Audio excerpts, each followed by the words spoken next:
Slendy, Ego, Slendy, Ego, Slendy, Ego, Slendy, hey, you already know what's up. What's that, another home run? But you know the job ain't done till we hold that trophy up. Hey. What's going on, everybody? Welcome to episode 526 of the Talking Friars podcast and YouTube show. It is November 29th, 2023. We're almost at the end of November. Hopefully, everybody is doing well. I wanted to hit on a few topics today. At the end of the show, I will get into Sean Lewis's first comments as San Diego State head coach. That press conference was earlier today at Snapdragon Stadium. But before that, I want to get to some hypothetical trade packages. Padres, Yankees, a Juan Soto trade. There is kind of an update on that. I'll get into that. And Ryan Flaherty, he is not going to be with the San Diego Padres this coming season under Mike Shildt, who is now obviously the manager of the Padres. And I will tell you those details. Thank you, everybody, for tuning in here. I don't take it for granted. Listeners on the podcast platforms, those on YouTube. I have seen a few people tag me on social media because I think Spotify has like their year in review thing that's popping up on people's phones about like what is the most listened to podcast that they had, and I've been on some of those lists. So, I appreciate those messages, the support from everyone. I really do. Don't take that.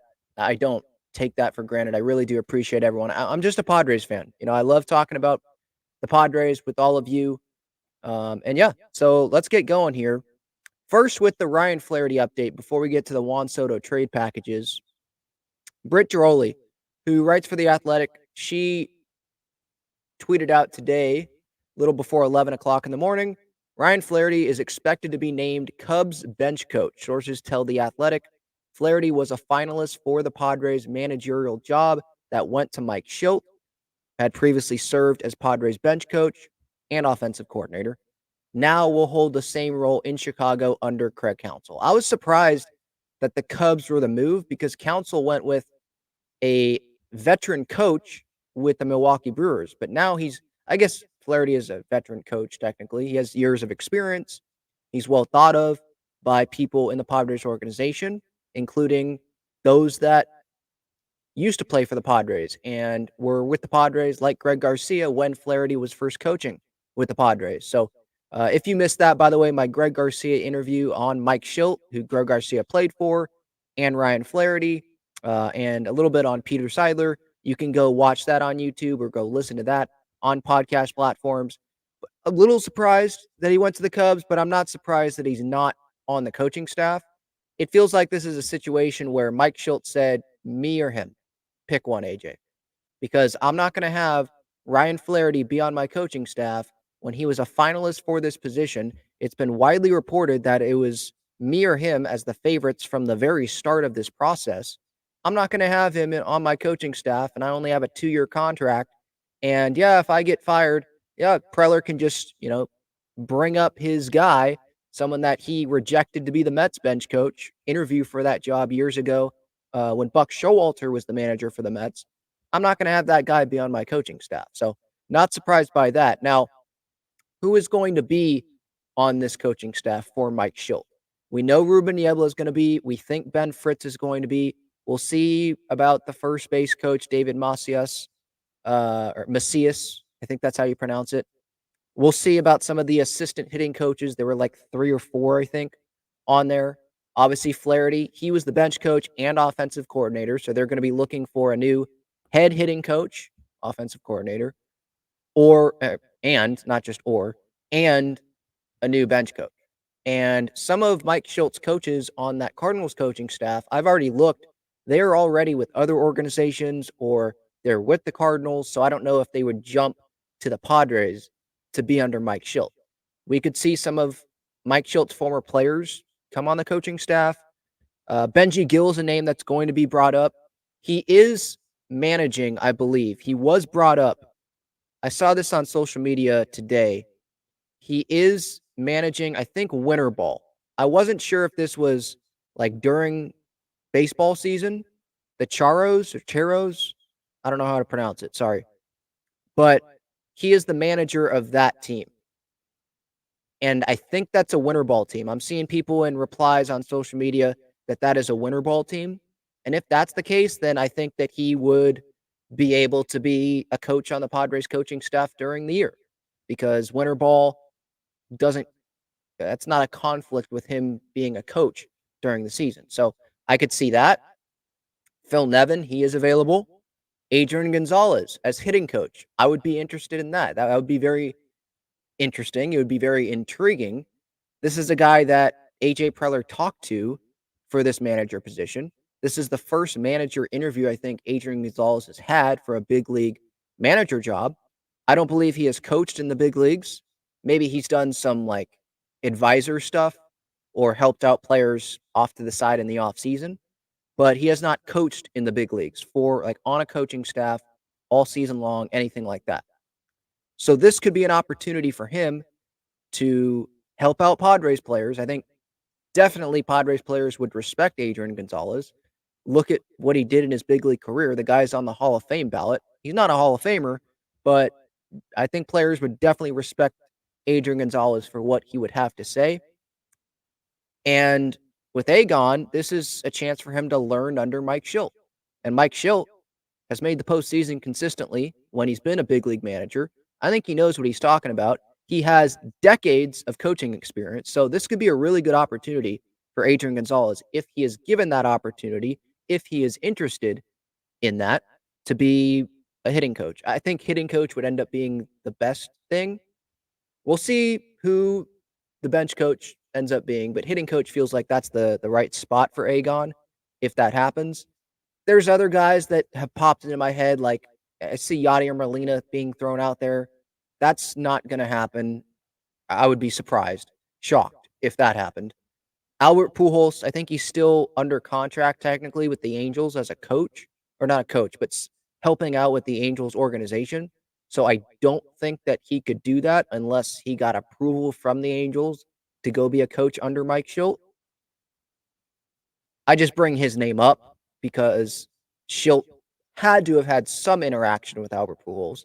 I know Pujols was with the Angels when Shildt was the manager for the Cardinals, but they had to have some type of interaction, right? I mean, he was with that organization for a long time. So I throw that name out there. I don't think that's going to happen, but those are just some names that are being tossed around in my head. Adam Wainwright, he just retired. I think he probably just want to stick to broadcasting or helping with the Cardinals, stuff like that. I don't think that would happen, but those are just some names that pop into my head of guys that have Cardinals connections or they played under Mike Shildt. And then like Adrian Gonzalez, I only mention him because he was thrown out there by Kevin Acee as someone who interviewed for the job. Benji Gill, Phil Nevin, I throw out there, same thing. Now, Shildt might not want guys that were interviewing for the Padres manager job. He might not want those guys on the coaching staff. He might just want guys that weren't interviewing for the Padres manager job. Maybe that would make him more comfortable. I don't know. I think the Padres should assemble the best coaching staff.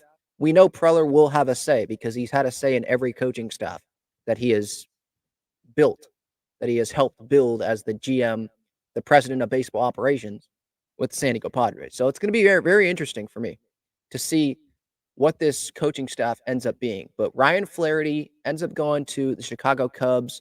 So they're going to need a new offensive coordinator, hitting coach, and a new bench coach, in addition to any openings that end up opening because some other coaches don't end up coming back. There was, I think, a report out by Dennis Lin that the Padres would consider bringing up guys from the minor leagues to maybe coach on the staff. So we'll see what happens there. But yeah, that was the Ryan Flaherty news from today from Britt Droley. Dennis Lin says Flaherty had one more year on his contract, I believe. And he was given permission to go speak with other teams once the Shildt hiring was made. All right, quick break, and then I want to get to some hypothetical trades. Juan Soto to the Yankees. Check out Gaglione Bros' famous cheesesteaks and garlic fries on Friars Road. You can visit their website, gaglionebros.com, for their entire menu and enjoy their cheesesteaks and fries at Petco Park and Snapdragon Stadium as well. All right. Obviously, I think it's good for me to note here before I get started. I don't want the Padres to trade Juan Soto. I know he's super talented, but I think he's getting traded. My mindset right now, where I'm at, is he's getting dealt. He's not going to be on the Padres in 2024. Yeah, that when that tweet comes across, it's going to suck, but I'm already at that point. You know, Ken Rosenthal, some people want to crap on him and, oh, pointing back to the Max Scherzer thing. And yeah, that was devastating when that happened. I was just starting the podcast, I think, when I think I was still recording on Zoom my reactions. It was not like this. So if you want to go back and find that, that would be interesting watch probably. Anyway, with Ken, he gets a lot of stuff right. You think of the best reporters, who is it? It's probably Jeff Passan, and then in terms of national guys, is it Ken right after that? Maybe there's someone else that I'm missing, but that's how I view it. Passan, Ken, and then everyone else probably below that, the John Heyman, Joel Sherman, Nightingales of the world, right? Below that, like there's tiers to this. So he gets most stuff right. And for him to say it's not a matter of this, I'm paraphrasing here. Him saying, yeah, it's a matter of where he goes. Like the question is not if he's going to get traded. The question is where is he going? For him to say that, and it's not like he's just saying that just East Coast, want Juan Soto on the Yankees, all that. There's reasons to believe the Padres are going to be trading Juan Soto. If the Padres want more of a complete team, then trading Juan Soto is probably the easiest way to do that. And that might sound dumb because Juan Soto is one of the best hitters on the planet, but he's making over $30 million for 2024. That's what's going to be made in that final year of arbitration. The Padres need starting pitching. If they're trying to spend around $200 million for their payroll in 2024, right now they have like $11 million of room. That's nothing. That's one back end starter, one mid rotation starter, and they have numerous starters that they have to replace. They have almost 700 innings that they have to replace.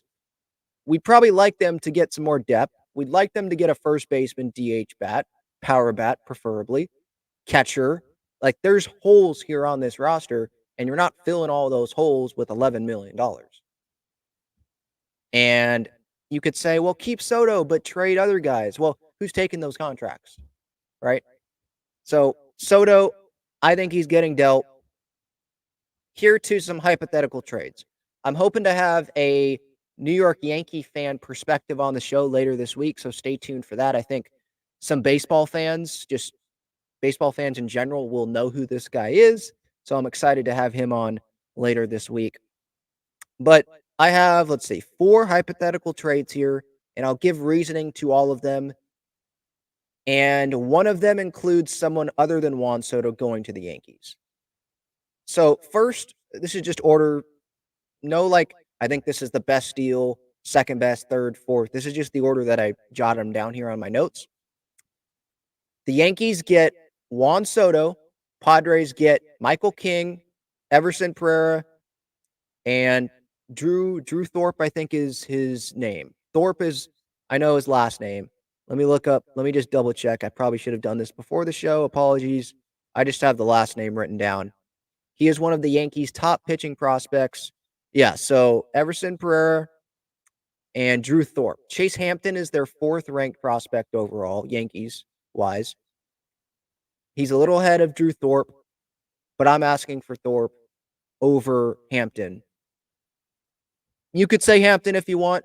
You could just say Hampton / Thorpe, whatever. One of those top 2 pitching prospects there. So King, he is a guy that is in the Yankees rotation, I believe, right now, and he had a good season this past year. The Padres need starting pitching at the big league level. So for me, you have to include a big league starter in this deal. If you're the Yankees, if you want Juan Soto, you're giving us a big league starter. And it's probably between Michael King and Clark Schmidt, right? Those are the names that are going to be thrown out there.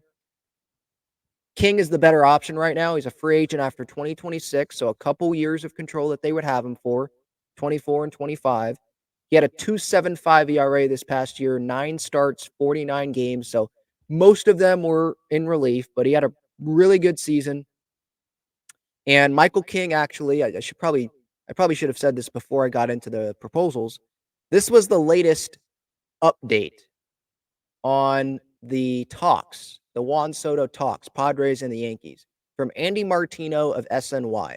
Talks between the Yankees and the Padres about a Juan Soto trade have progressed to the point of exchanging names on players, league sources say. San Diego's initial ask was very high, understandably so, and the teams are not close to an agreement. The Padres are said to be early in their process of figuring out what to do with Soto. With that right there, I'm like, early in the process, shouldn't they make a decision here quick? The winter meetings are coming up. If you trade Soto, that gives you a lot more room to make moves. And a lot of moves are going to come during the winter meetings, I would expect, right? If you don't trade Soto and you make that decision that you're not trading Soto, don't you need the time to figure out what moves you'll make? So I think this decision should be coming up pretty quick here, like what they're going to do. Not you have to make a trade quick, but like what are you going to do? Have you decided that you're going to trade this player or not? As SNY reported, the Yanks and Padres had a preliminary conversation about Soto earlier in the offseason. Those talks have continued. While the exact names are not known, the Padres are said to be looking at top prospects / rookies like Jason Dominguez and Anthony Volpe, young major league pitchers in Michael King, Clark Schmidt category, and more. That is standard behavior at the beginning of trade talks for a superstar player. It was also standard behavior for the Yankees to say no, but want to keep talking. Yankees, I understand why they want Juan Soto. Obviously, it's Juan Soto. They need left-handed bat, outfield help. Like, it makes sense for them. Now, while the exact names are not known, okay, but then you're throwing out some names here. Dominguez, Volpe, King, Schmidt. King, Schmidt, okay. Dominguez, okay. Anthony Volpe, I don't understand why he would be included in these. Sure, you could say, Anthony Volpe, would you be willing to change positions? Or the Padres would tell him to change positions. But the Padres don't need another middle infielder. Go ask for the boon, someone like Jason Dominguez. If that's a non-starter for the Yankees, then the Padres, they're going to have to find a way to make that, at least have him enter the conversation a little bit. Because you got to aim high here. You know, it's Juan Soto that you're giving up. You're trying to win baseball games in 2024, but you're also trying to help yourself for the future as well. It's Juan Soto. So I think you ask for the moon. You ask for pitching help, probably a major league outfielder. So that's the latest on Andy Martino on the Juan Soto trade talks, which it's not really an update. It's an update in, quotation marks. Because the update is, okay, they're talking about names. They're exchanging names on players. Well, duh, it's trade talks. And I'm not trying to disrespect Andy Martino. I'm just saying, like, it's an obvious report. Like, yeah, it's a trade. You have to talk about names. So, yeah, okay. And the price, the initial ask was very high. Yeah, of course it's going to be. Okay. That's not much of a shocker, not like huge breaking news. So that's the update there from Andy Martino.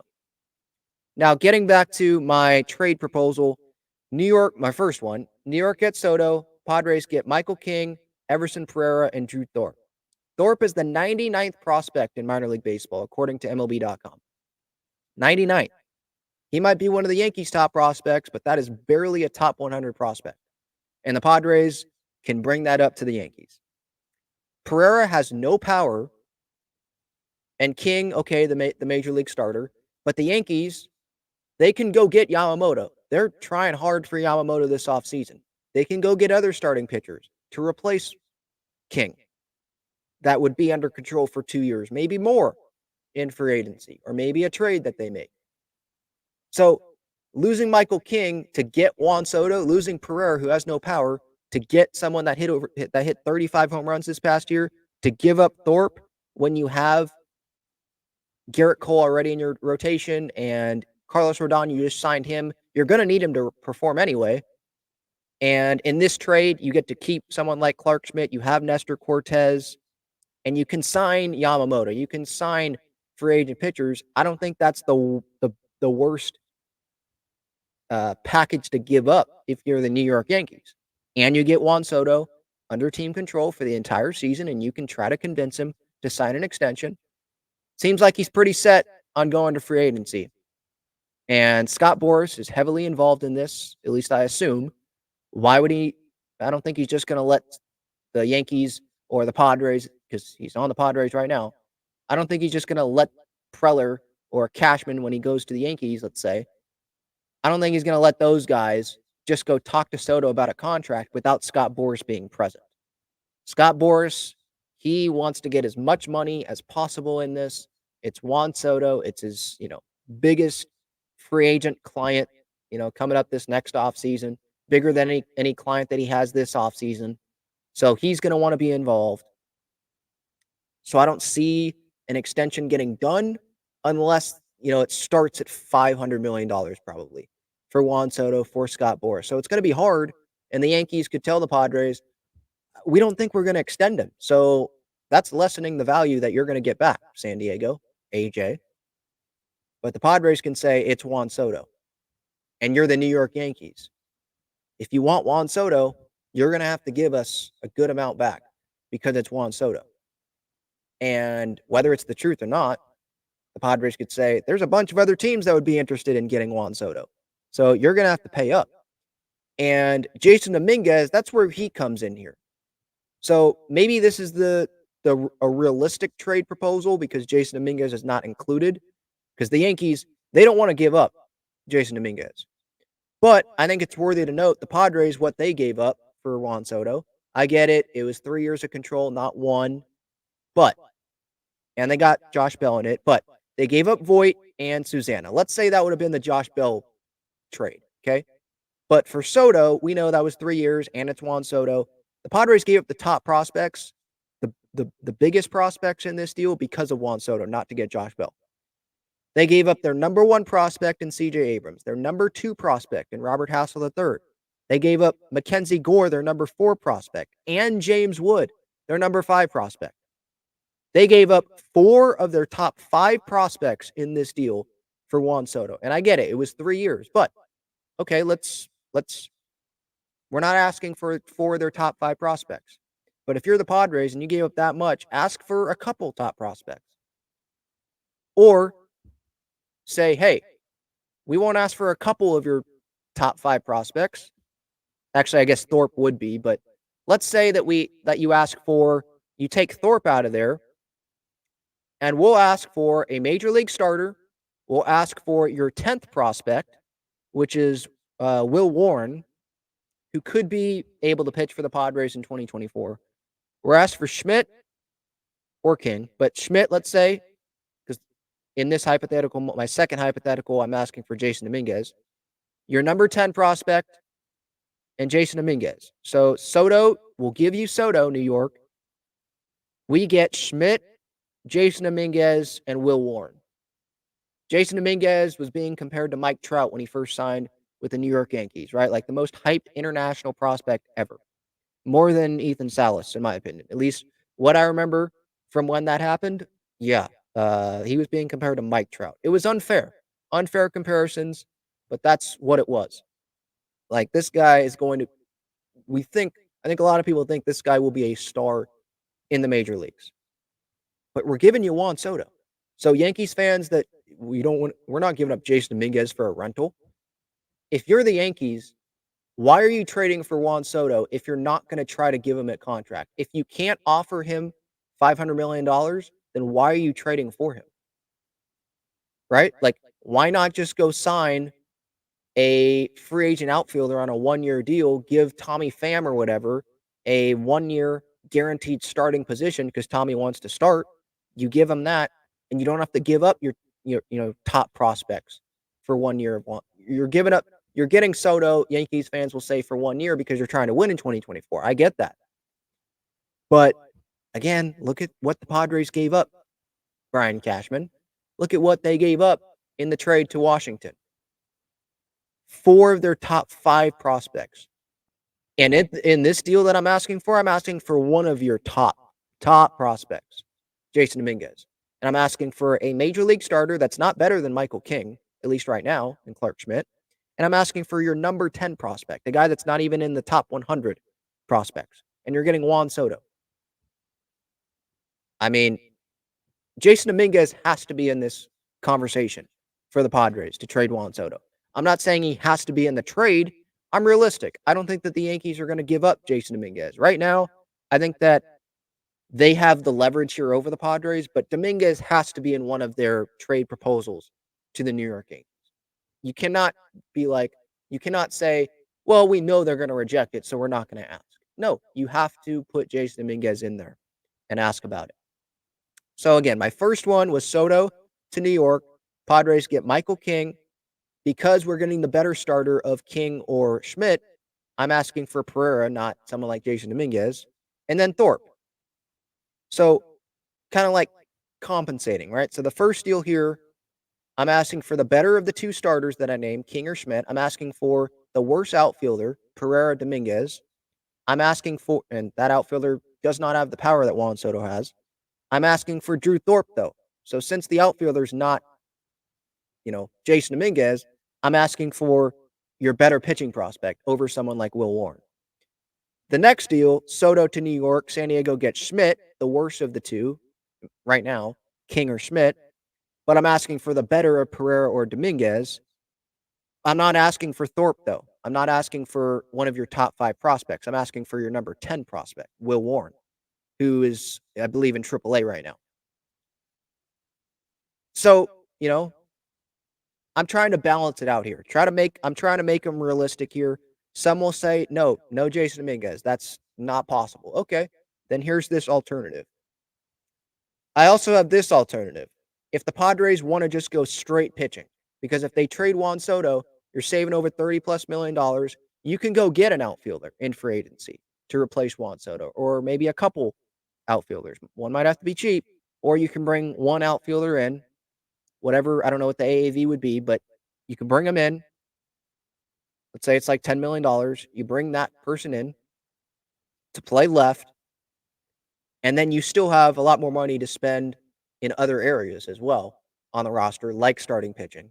You can trade for an outfielder as well. Randy Arozarena was a name that I saw on social media today about how the Tampa Bay Rays, I did not notice this writer that put this out, but I did see it out there that the Rays could be moving Randy Arozarena. He's making like $7 million, I think, projected in 2024. So could it be someone like that you bring in and play left field? And there's some years of control there. So let's say the Padres, that brings me back to this third hypothetical trade I have here, all pitching. You're not asking for an outfielder. Let's say Pereira, they're not high on, doesn't have the power. And Dominguez, Yankees aren't doing that. But the Padres, they want more of a complete team. They know they need pitching. So you ask for Schmidt and King, not one of them, but both. And then you ask for Warren, or you can ask for Thorpe.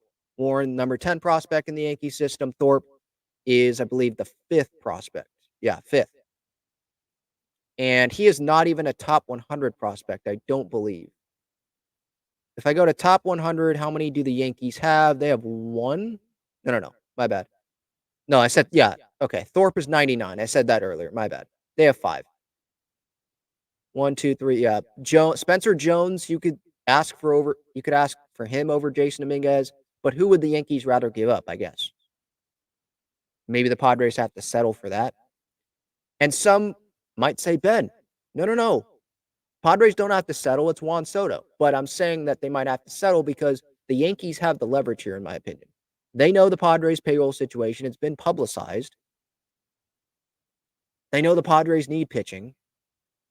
They know that they're the best fit probably for Juan Soto.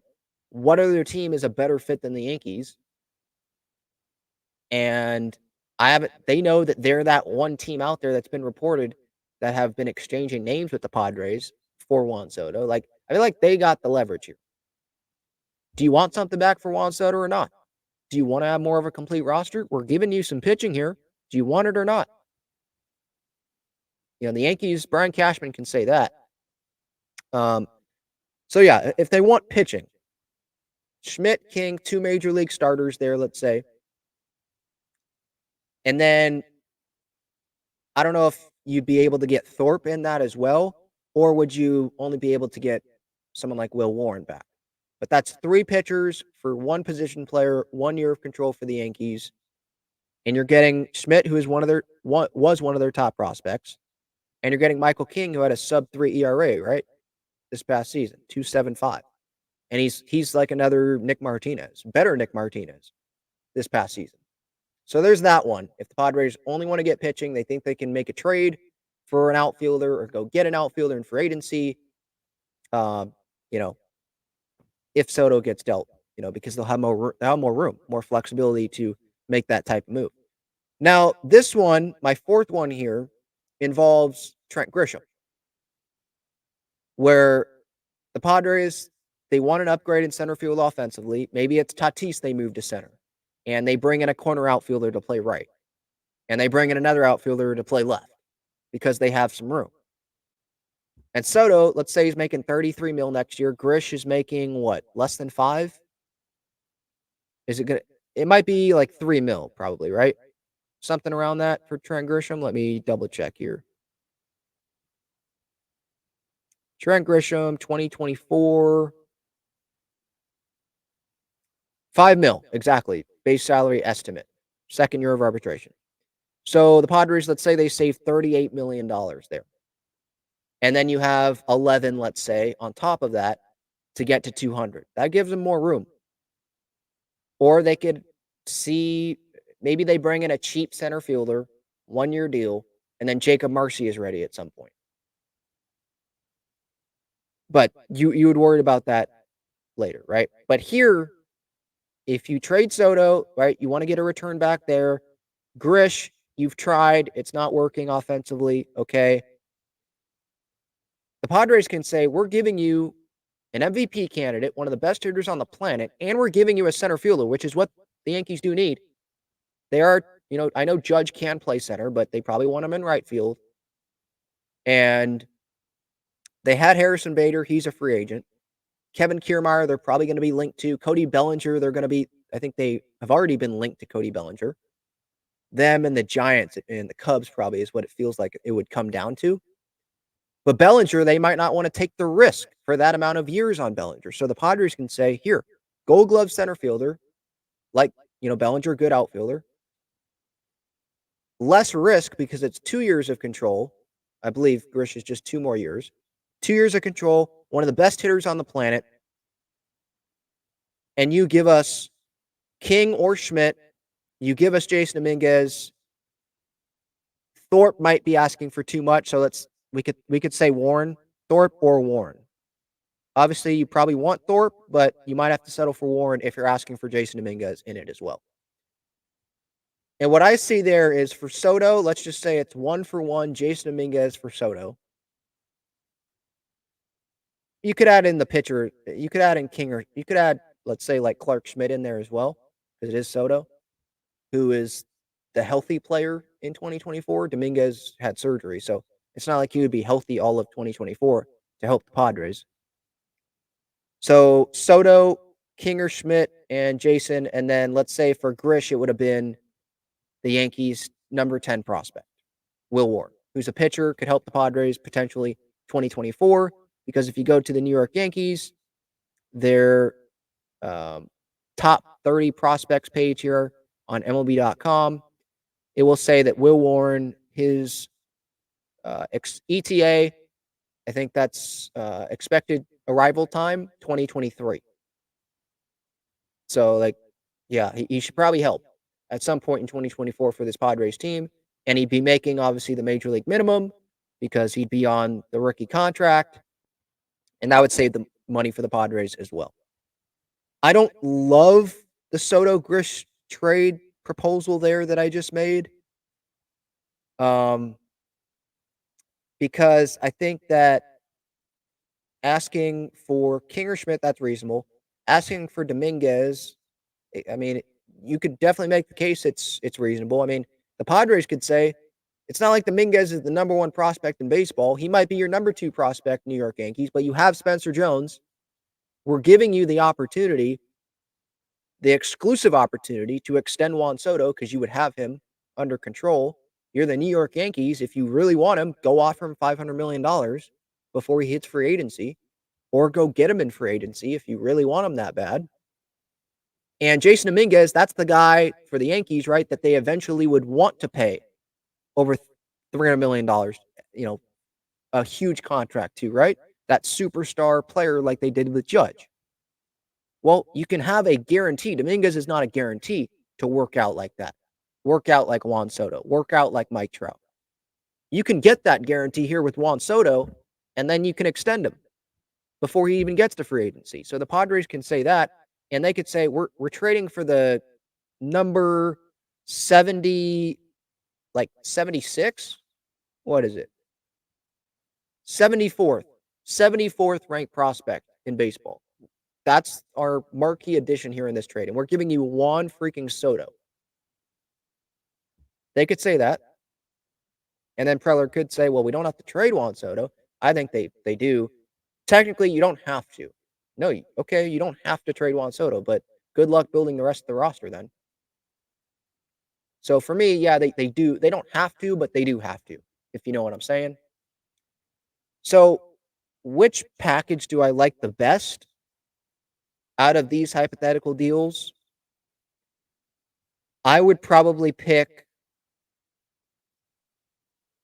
the Schmidt, Dominguez, Warren package for Soto. Sure, some fans would be like, yeah, we can get rid of Grish, but who are you replacing Trent Grisham with? Grish, that's we know that the defense is going to be there. He's not making a ton of money in 2024. And while I do like getting a Michael King back, what if it was King, Dominguez, and Warren? Maybe the Yankees would say no on that. I'm just sticking with Schmidt, Dominguez, and Warren. I think getting back an outfielder is what you want in this deal. Getting back pitching is what you want in this deal. And you'd be doing both of those. And you'd be getting something back. Not just something. Jason Dominguez. And you'd be getting back a big league starter. And you'd be getting back someone that hopefully would help you in the bullpen.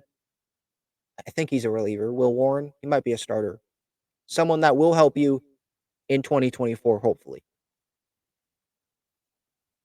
And it's 1 year of Juan Soto. But, because Yankees fans are going to say, oh, it's a rental 1 year. I would say you're the Yankees. Go sign Juan Soto then. You're not the Royals where it's, okay, it's definitely 1 year rental. No, you're the Yankees. And I know they have the Stanton contract. That's a big contract. I know they have the Cole and the Judge. But, you're the Yankees. The money is there. The money is there. If you're talking about Yamamoto for $200 million and Bellinger, the money is there. You might have to choose between Soto and Yamamoto or Soto and Bellinger, but you're the Yankees. I think that they have the money if they need to make themselves feel better about this. If they have to give up Dominguez, you have the money to bring Juan Soto to the Bronx long term, not just 1 year. Yeah, let me know what you think of these trade packages, these potential trade packages. I tried to make it realistic. There was also this one on social media. My tweet that I put out yesterday got a ton of replies, ton of traction. I said, what do you need from the Yankees for Juan Soto? And 300,000 people almost have viewed this tweet. Over 160 replies. There was one that was, a lot of people thought this was the most realistic one that they had seen. And this is from Padres Thoughts, at Padres Fan Takes. I want to give this person credit here. He says one of Michael King or Clark Schmidt, which is included here. One of Drew Thorpe or Chase Hampton, which is included here in some of these hypotheticals that I put up there. One of Spencer Jones or Everson Pereira.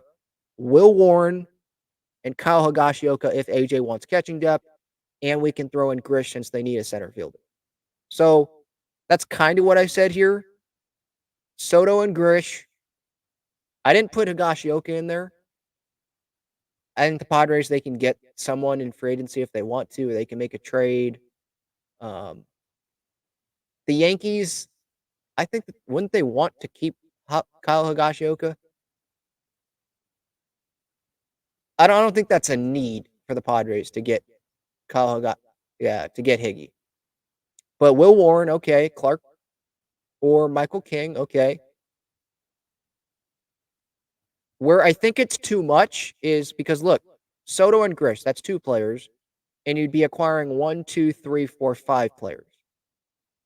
And you're asking for, in this deal, you're asking for a major league starter, you're asking for one of the best pitching prospects, you're asking for their best prospect if you're asking for Spencer Jones. If it's Everson Pereira, it's more doable in this deal. Let's say the Padres ask for King, Thorpe, or Hampton, doesn't matter. King, Thorpe, Pereira, Warren, Higashioka, Soto, and Grish go to the Yankees. I think that's more appealing. As for the Padres, you could say, hey, we're not asking for Jason Dominguez. We could, or hey, we're not taking Michael King off your hands. Let's say if they ask for Schmidt over King. Hey, we're not asking for both Thorpe and Hampton. Hey, we're not asking for Spencer Jones. We're asking for Everson Pereira if they ask for Pereira. Will Warren is your number 10 pitching prospect. You can go sign guys in free agency to come in. Kyle Higashioka, you could replace that, right? And we're giving you a Gold Glove center fielder. We're giving you one of the best hitters in baseball. It's a pretty, I think, realistic hypothetical trade there by Padres Thoughts at Padres Fan Takes. And that got over 100 comments and 68 retweets / quote tweets. So I think that got some traction among Yankees fans. One person here, Joe's McFly, he's a big Yankees fan. That anyone that follows John Boy Media says that's it. I mean, whoa, that's a crazy package, but I agree. And he's a big Yankees fan, so he knows about those players and all that. So maybe I still think that feels like one player maybe too much there. And maybe Spencer Jones is not doable. I am curious, though. Is Spencer Jones or Jason Dominguez more doable? If the Yankees had to give up one for Juan Soto, who would it be, Jones or Dominguez? Jones is ranked number 1 in their system. Dominguez is 2. Jones isn't hurt right now. Dominguez, just got surgery, but Dominguez was at the big league level. Spencer Jones was at Double-A, I think. His arrival time is not for another couple more years, at least expected. It feels like, though, Pereira would be involved. It's more likely Pereira would be in this deal than Dominguez or Jones. But as I said earlier, you got to ask for it. And again, I'll bring up the Washington deal. I get it. The Yankees and the Nats, those are 2 different organizations. Yankees are trying to win. The Nats weren't caring about trying to win at this point in time. But the Padres gave up number 1, number 2, number 4, and number 5 in this deal, in addition to number 19 and Voit. But for Josh Bell, I'm saying the Padres maybe could have gotten Josh Bell only if they would have given up Susana and Voit, let's say. They gave up 4 of their top 5 prospects. You think AJ wanted to give up James Wood? What player was he being compared to? Wasn't he being compared the lefty Aaron Judge or something like that? With some of those bombs he was hitting at Lake Elsinore? You think he wanted to give up Robert Hassel, who just played in the Futures game for him before this deal? Abrams, Gore, yeah, we knew that those guys were going to have to go. But your top pitching prospect, a guy who was, already in the big league, so I don't know if you wanted to include him as a prospect, but you get my point. Gave up a lot, and I get it. It was 3 years of Soto. Okay, then so that's 4 prospects there.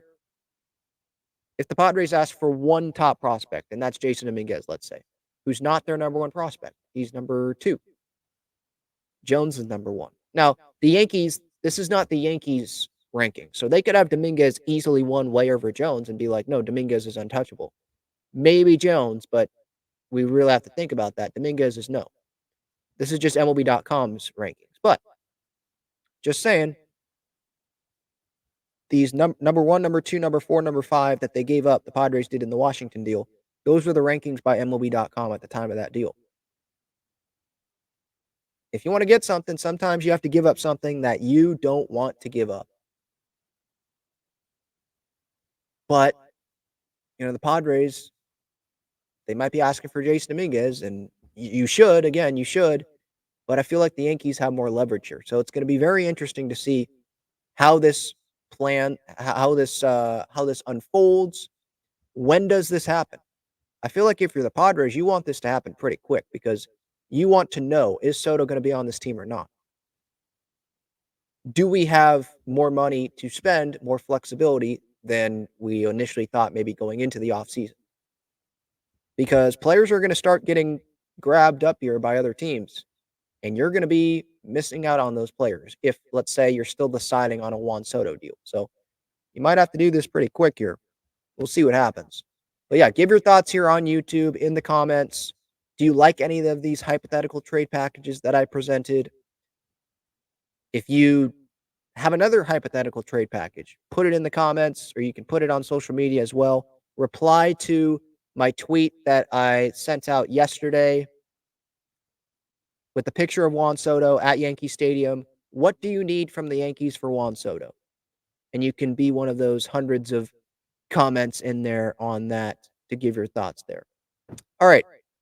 Another break, and then I want to give my thoughts on what the new head coach of San Diego State had to say today. I want to tell you about the best and easiest way to play fantasy sports. It's Underdog Fantasy. They have great pick'em games and best ball tournaments. In pickup games, just pick higher or lower on 2 to 5 players' stats, and you can win up to 20 times your money in a single night. You can go cross-team, cross-league, and even cross-sport. Best ball revolves around the draft, which is what every fan loves the most about fantasy, and it eliminates the hassle of having to manage your roster all season long, resulting in a fun and easy fantasy product. How does it work exactly? You enter a contest where you participate in a snake draft against other users. That lineup that you drafted competes against every other draft in the entire contest. The better the combined performance of your team, the more money you win. After your lineup is all played, Underdog will take the best performing players and automatically set them as your starting lineup. That's it. No waivers, no trades, no worrying about who to start or sit. After you complete your draft, your part is done. Underdog Fantasy offers best ball in a variety of ways, including daily contests, weekly contests, playoff contests, and season-long contests. You can either enter into these and compete against thousands of other entrants for huge prizes, or, if you'd like, you can enter into a private draft with friends and family to compete for a smaller prize pool. Underdog keeps it super simple with their easy-to-use website and mobile apps. Sign up now by clicking the link in the description or by using the promo code TALKINGFRIARS, and you'll double your first deposit up to $100 in bonus cash when you make your first deposit of $10 or more. So if you deposit $100, you get $100 free. If you deposit $10, you get $10 free. All right, I want to get to here at the end what the new head coach of San Diego State had to say today at his introductory press conference. That would be obviously Sean Lewis. I gave my initial reaction to this yesterday on this YouTube channel, so you can go check that out under the San Diego State Aztecs playlist that I have, or go to videos, scroll down, you'll be able to see it. Sean Lewis, there was a long article press release that was put out by San Diego State about all of the experience that Sean Lewis has at Kent State and under Deion Sanders and his stops at Syracuse and Bowling Green and Eastern Illinois. J.D. Wicker put out a quote here in the press release. Lewis is 37, and here is the quote from Wicker. I am thrilled to welcome Sean Lewis and his family to San Diego State University. He is a coach with immense talent, and I'm looking forward to the excitement that his teams are going to generate at Snapdragon Stadium. His approach, emphasizing academic and life skills opportunities, are equally important and will complement the student-athlete experience. A lot of great offensive numbers. I'm not going to read them all to you. That there's a lot of numbers there, but you can go read that on San Diego State's website. Sean Lewis spoke to the media today at Snapdragon Stadium, and I'm sure there's some other side interviews that will come out from other media outlets. But from the press conference part that I saw, some things that I got impressions from this was one, this dude is tall. He's like 6'7". I think that's what JD Wicker said on the Darren Smith show earlier today. My goodness, that guy is a mountain over JD Wicker today. Just hovering over him. This guy, he kept talking. He kept talking without taking a breath.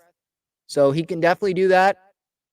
And some of the stuff that he said, I think were definitely talking points that like JD Wicker and San Diego State made sure that he said, connecting himself to Don Coryell and bringing the Air Coryell brand of football to San Diego State.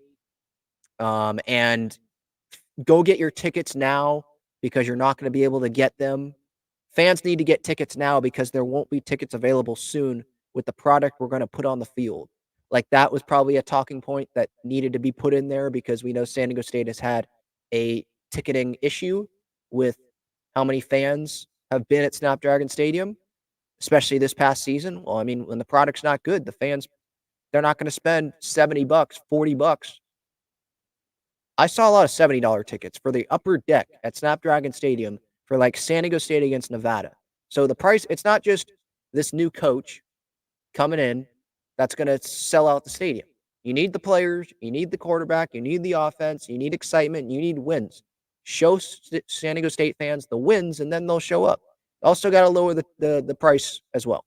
Just because they're winning doesn't mean it's okay to have the prices be, $70 for upper deck tickets and think that you're still going to sell out the stadium when fans can go watch it on television, right?